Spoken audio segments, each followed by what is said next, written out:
Hello అండి. అందరికీ నమస్కారం. మనం ఈ వీడియోలో మరికొన్ని హెల్పింగ్ వర్బ్స్ ఉపయోగించి సెంటెన్స్ ఎలా ఫార్మ్ చేయొచ్చు, అవి ఏ సందర్భాల్లో ఉపయోగించొచ్చు మనం చూడబోతున్నాం. ముఖ్యంగా మనం ఇంగ్లీష్ మాట్లాడాలంటే టెన్సెస్‌తో పాటు హెల్పింగ్ వర్బ్స్ అనేవి చాలా చాలా కీలకంగా మనకి యూజ్ అవుతాయి. లేకపోతే ఇవి రాకపోతే మాత్రం మనం ఇంగ్లీష్‌లో మాట్లాడలేమండి. హెల్పింగ్ వర్బ్స్ అనేవి చాలా చాలా ఇంపార్టెంట్. ఓకే. టెన్సెస్ ఎలాగో హెల్పింగ్ వర్బ్స్ అనేవి కూడా అంతే ఇంపార్టెంట్. వెబ్ ఫార్మ్స్ వేరండి. ఇవి క్రియలు కావు, వెబ్స్ కావు ఇవి. హెల్పింగ్ వర్బ్స్ అనమాట. ఓకే. ప్రతి ఒక్కరు కూడా వెబ్స్ అనేవి 300 నుంచి 400 నేర్చుకోవాలి. అప్పుడే ఈ సెంటెన్స్ అనేది ఫామ్ చేయొచ్చు. లేకపోతే సెంటెన్స్ అనేది ఫామ్ చేయలేరు. మన యూట్యూబ్ ఛానల్లో ఉన్న వీడియోస్ అన్నీ చూడాలి అనుకుంటే మాత్రం మన ఛానల్లో ఉన్న ఏ వీడియో అయినా ప్లే చేసేటప్పుడు కింద మోర్ అనే ఆప్షన్ అనేది ఉంటుంది. ఈ సర్కిల్లో ఉంది కదండి, మోర్ అనే ఆప్షన్. దీని మీద క్లిక్ చేస్తే ప్రతి ఒక్కరు ఇలా కింద ప్రతి వీడియో కింద ఉంటాయి links. V1, V2, V3, V4 అంటే డే 1 అనమాట. అంటే వీడియో 1 అని. రోజు మాట్లాడే చిన్న చిన్న వాక్యాలు అవి వీడియోస్ అనమాట. 1, 2 ఇట్లా నేను పెట్టుకున్నాను ఈజీగా ఐడెంటిఫై చేయడం కోసం. ఇలా జస్ట్ అట్లా క్లిక్ చేస్తే చాలు V1, V2 ఏ వీడియో చూడాలనుకుంటే మీరు అది దాని మీద టెన్సెస్ పరంగా, హెల్పింగ్ వర్బ్స్ పరంగా, అలాగే వెబ్ ఫార్మ్స్ పరంగా ఏదైనా సరే జస్ట్ క్లిక్ చేస్తే ఆటోమేటిక్గా ఓపెన్ అవుతుందండి. ముందుగా మన ఛానల్ని మాత్రం ప్రతి ఒక్కరు దయచేసి సబ్స్క్రైబ్ చేయండి. ఫస్ట్ది గోయింగ్ టు అంటే ప్రస్తుతం ఒక పని జరగబోతుంది అనేది తెలియజేయడానికి ఈ గోయింగ్ టు అనేది ఉపయోగిస్తాం అన్నమాట. అంటే తీసుకుపోతున్నాను, ఐఎమ్ గోయింగ్ టు టేక్. నేను చేయబోతున్నాను, ఐఎమ్ గోయింగ్ టు డూ. నేను ఆడబోతున్నాను, ఐఎమ్ గోయింగ్ టు ప్లే. ఇలా ఏదైనా సరే వాక్యం చివరన పోతున్నాను అనే శబ్దం వస్తే గోయింగ్ టు అనేది వస్తుంది. దీని యొక్క స్ట్రక్చర్ వచ్చేసి సబ్జెక్ట్స్ అంటే I, we, you, they, he, she, it 7 subjects ఉంటాయి.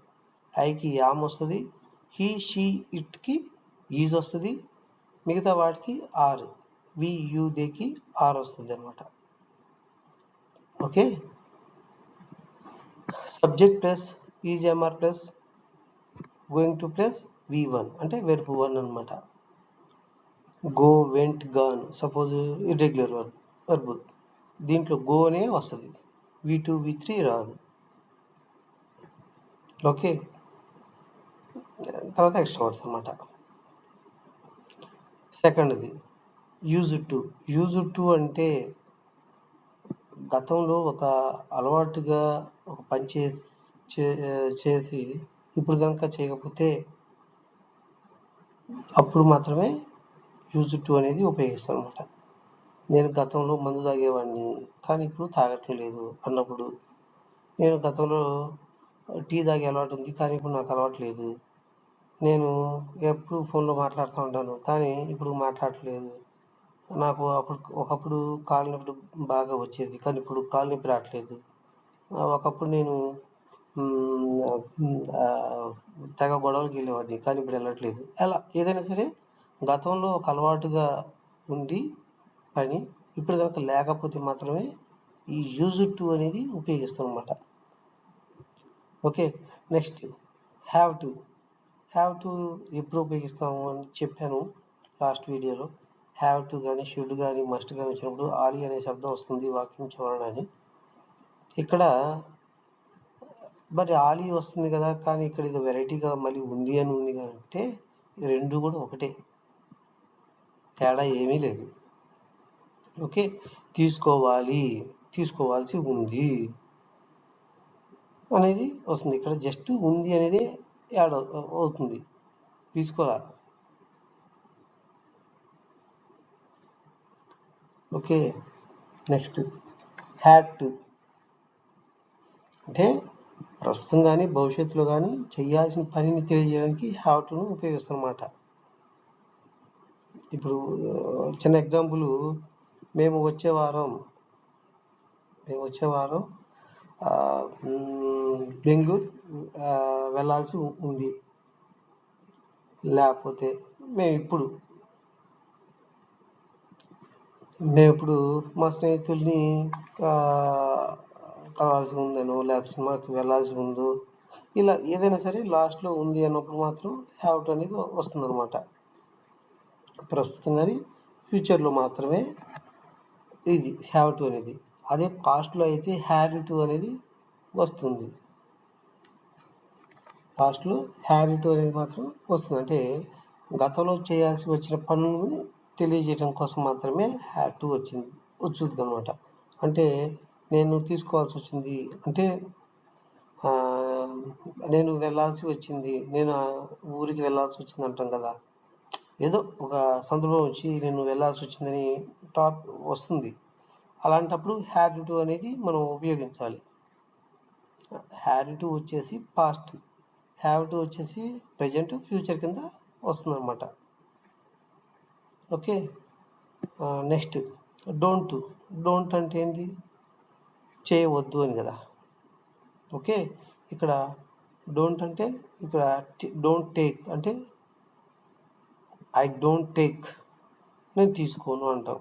డోంట్ డూ అంటే చేయడం, డోంట్ అంటే చేయకపోవడం. డోంట్ టేక్ అంటే ఇక్కడ వెర్బ్ అనేది టేక్ వచ్చింది, తీసుకోవడం. టేక్ అంటే ఏంది? తీసుకోవడం. ఇక్కడ డోంట్ టేక్ అంటే తీసుకోను. ఓకే. ఇక్కడ సబ్జెక్ట్ ఐ కాబట్టి ఐ డోంట్ టేక్, నేను తీసుకోను అని మాత్రం మనం అంటాం. ఓకే. ఇక్కడ సెకండ్ది నెక్స్ట్ది వాంటెడ్ టు అంటే నేను అంతకుముందు వాంట్ టు చెప్పాను, వాంటెడ్ టు నేను చెప్పలేదు. వాంటెడ్ టు అంటే ఏంటంటే పాస్ట్ టెన్స్ కింద వస్తుంది. వాంటెడ్ ఈడిఆర్ అయింది కదా. వాంటెడ్ టు అంటే ఏంది? అనుకుంటున్నాను అనే శబ్దం వస్తుంది. ఇక్కడ ఏంది? చేయాలని అనుకున్నాను అంటే పని జరిగిపోయింది. ఇది గుర్తుంచుకోవాలి. వాంటెడ్ టుకి నేను అనుకున్నాను అనే శబ్దం అనేది వస్తుందన్నమాట. దానికి ఏమో అనుకుంటున్నాను అంటే ఇంకా అనుకుంటూ ఉన్నాను అనమాట అతను దానికి. ఇక్కడేమో అనుకున్నాడు, అయిపోయింది, పని అయిపోయింది, తీసుకోవాలని అనుకున్నాడు, కానీ తీసుకున్నాడా లేదా వేరే విషయం. పాస్ట్ కింద వస్తుంది అనమాట వాంటెడ్ టు. ఇక్కడ వాక్యం చివరన అనుకున్నాను అనే శబ్దం అనేది గుర్తుంచుకోవాలి. అదే షీ వచ్చిందనుకో, ఆమె తీసుకోవాలని అనుకున్నది అనేది వస్తుందన్నమాట. ఇక్కడ నెక్స్ట్ మే అంటే వచ్చు అనే శబ్దం వస్తుంది అనమాట. టేక్ అంటే తీసుకోవడం కదా. అంటే మే అంటే వచ్చు అనే వస్తుంది వాక్యం చివరన. అలాగే పర్మిషన్స్ అప్పుడు కూడా మే హెల్ప్ యూ అంటారు కదా, మేము మీకు సహాయం చేయొచ్చు అని. అలాంటప్పుడు కూడా మే అనేది యూజ్ చేయొచ్చు అనమాట. వాక్యం చివరన వచ్చు అనేది వస్తుంది మేకి. తర్వాత నెక్స్ట్ నోబడి అంటే ఎవరు లేరు అని అనడం కదా. ఎవరు లేరు, లేదు ఇలా అంటాం కదా. ఎవరు తీసుకోలేదు, నోబడి టేక్, లేదా నోబడి కాదు నో అని కూడా అనొచ్చు అనమాట. ఓకే. ఇవి ఖచ్చితంగా మనలో ప్రతి ఒక్కరికి తెలిసి ఉండాలి, లేకపోతే మాట్లాడలేరు. కొన్ని ఎగ్జాంపుల్స్ అవి కూడా సబ్జెక్ట్స్ అన్నీ ఇవ్వకుండా నేను అవి ఒక్కటి యూజ్ చేస్తానండి. మీరు మీ వీడియో చూసినాక నేను హీ మీద ఒకటి ఇస్తాను. హీ మీద మీరు రాయండి, కామెంట్ బాక్స్లో కామెంట్ చేయండి. అవి ఎంతవరకు కరెక్ట్ అని నేను చెప్తాను. Okay. Suppose first example going to మనం యూజ్ చేసాం కదా.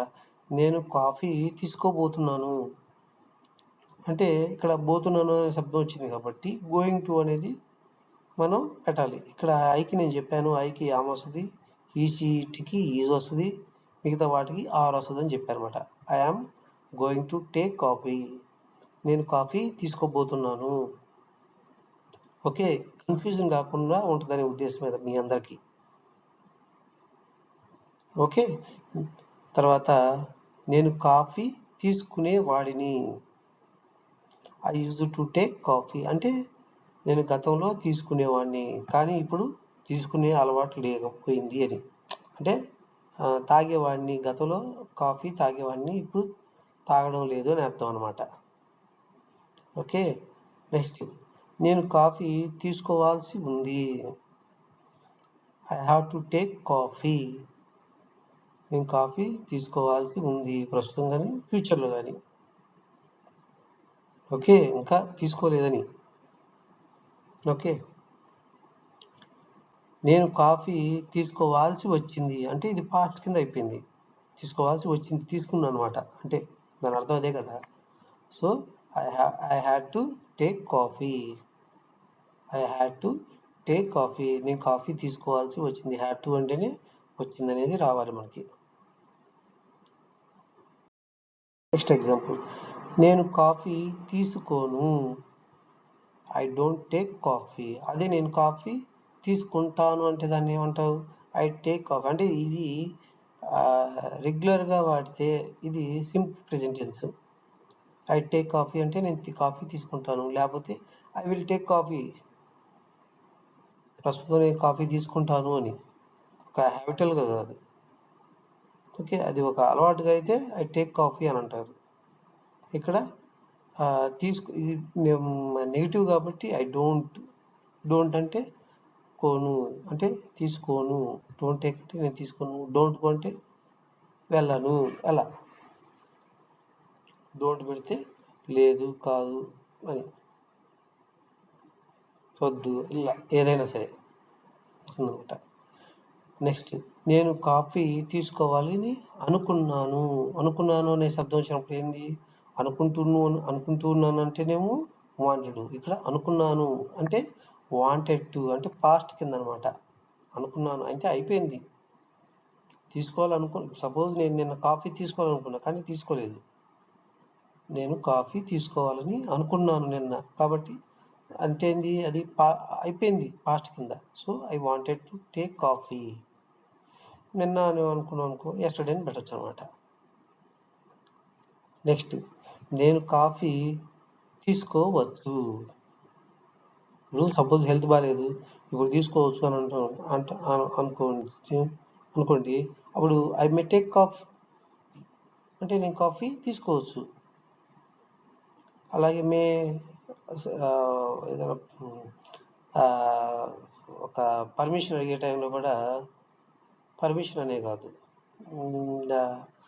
ఎవరికైనా ఏదైనా హెల్ప్ కావాలన్నా పర్మిషన్ అయినా ఇలా మే గో అని అంటాం కదా. అలా ఏదైనా సరే వచ్చు అనే శబ్దంతో పాటు పర్మిషన్ టైంలో కూడా మే అనేది ఉపయోగించవచ్చు అనమాట. రకరకాలు ఉన్నాయి, చాలా ఉన్నాయి. సో మే అనేది ఎందుకు కూడా అది చూస్తున్నాం అనమాట.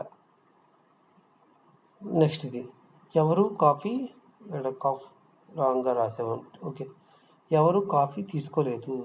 Nobody has taken coffee. ఎవరు కాఫీ తీసుకోలేదు, అది పాస్ట్ టెన్స్ కింద అనమాట. నోబడీ హ్యాస్ టేకెన్ కాఫీ, ఎవరు తీసుకోలేదు. ఇప్పుడు నేను ఐ సబ్జెక్ట్ ఉపయోగించి రాశాను కాబట్టి మీరు హీ కానీ హీని ఉపయోగించి వీటినే రాయండి. సపోజు నేను కాఫీ తీసుకోను అని రాశాను కదా, ఇక్కడ ఆమె కాఫీ తీసుకోదు అనే దాన్ని మీరు ఇంగ్లీష్లో రాయండి.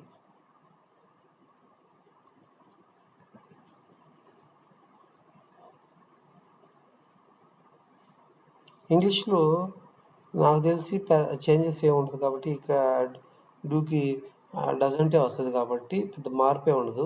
మీరు తెలుగులో రాయండి, హీ ఉపయోగించి తెలుగులో రాయండి. హీ ఉపయోగించి ఇంగ్లీష్ని యూజ్ చేసుకొని తెలుగులో రాయండి చాలు. మీరు ఎంతవరకు చేయగలుగుతున్నారో, మీరు అర్థం చేసుకుంటున్నారో మీకు అర్థమైంది. ఓకేనండి, ఉంటానండి, బాయ్ అండి.